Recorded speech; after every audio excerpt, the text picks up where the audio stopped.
In the heart of ancient Greece, the cradle of Western civilization, there emerged a brilliant mind whose impact and influence would transcend centuries of history and shape the foundations of our modern world. That mind belonged to Aristotle, the philosopher whose insights and contributions to metaphysics, science, politics, and ethics continue to illuminate the path of human knowledge and understanding. From the age of 17, Aristotle was famously a student under the tutelage of Plato, before charting his own educational path 20 years later, establishing the renowned Lyceum Academy. The Lyceum not only blossomed into a distinguished hub for multifaceted learning, but also stands as an early version of the contemporary university system. Aristotle is well known for his departure from many aspects of Plato's philosophy, rejecting his abstract idealism in favor of a more pragmatic, early form of empiricism, which is the concept that all knowledge is derived from observation and experience with the external world. Plato and Aristotle's conflicting philosophical approaches are vividly represented in Raphael's Renaissance painting. In this depiction, Plato gestures towards the heavens, symbolizing an inclination towards abstract ideals, while Aristotle, in contrast, advocates for a grounded focus on the observable world. Plato and Aristotle emerged as archetypal figures embodying the primary conflicting paradigms within philosophical inquiry. Each viewpoint serves to illuminate the potential shortcomings of the other, fostering a more nuanced and comprehensive understanding of philosophical discourse. Aristotle formulated the concept of hylomorphism, asserting that everything in the natural world is composed of matter, hyle, and form, morphe.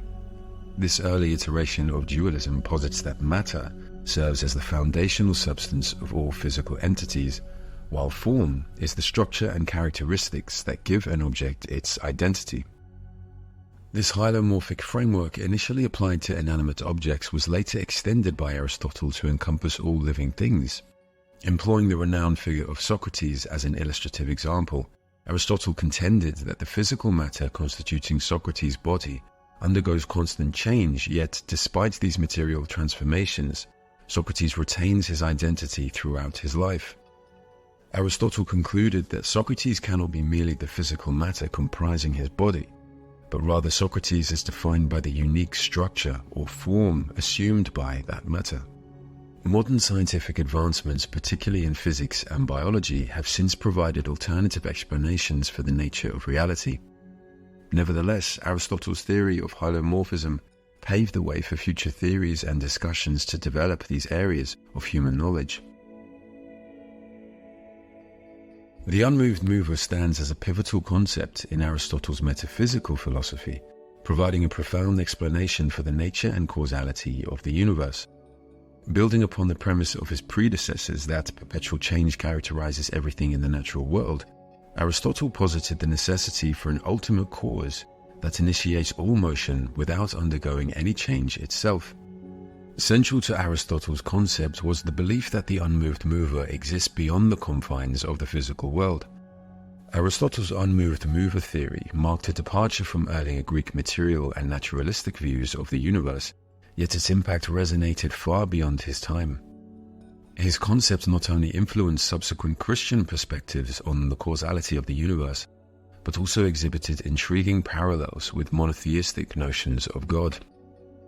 Curiously, elements of Aristotle's unmoved mover can be seen reflected in ancient Chinese Taoism. The Tao, interpreted as the way or path, stands as the foundational unifying principle of reality in Taoist philosophy, akin to the prime cause in Aristotle's theory. The Tao is perceived as the source from which all things originate, a concept vividly articulated in the Tao Te Ching, written by Lao Tzu around 400 BC. There was something formless and perfect before the universe was born. It is serene, empty, solitary, unchanging, infinite, eternally present. It is the mother of the universe. For lack of a better name, I call it the Tao. The similarities presented in both philosophies highlight the universal nature of certain philosophical concepts across diverse cultural and historical realms. Aristotle made significant contributions to the development of ethical thought. He posited that the fundamental human pursuit is happiness, recognizing, however, that an unrestrained indulgence in individual desires is not conducive to the establishment of a morally functional society.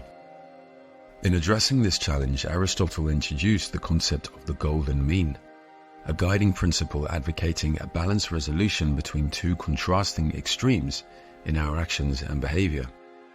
To illustrate, Aristotle positions courage as the golden mean between foolishness and cowardice. Similarly, self-respect emerges as the balance point between vanity and self-depreciation. Aristotle's concept of the golden mean further extends to self-control, encouraging individuals to navigate the equilibrium between impulsiveness and indecisiveness. This nuanced approach provides practical guidance for cultivating virtues by steering clear of extremes and embracing a balanced ethos in the various facets of human behavior.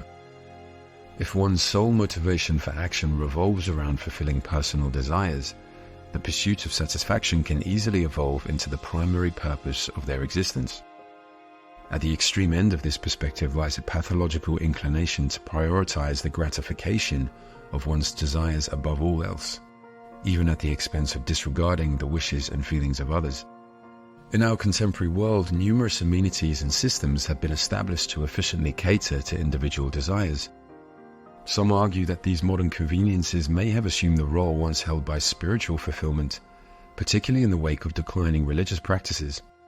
This raises the question of whether the relentless pursuit of individual desires and pleasure have, in a sense, become our new deities, taking precedence in shaping our values and priorities. Aristotle's achievements exerted a monumental influence on the evolution of civilization.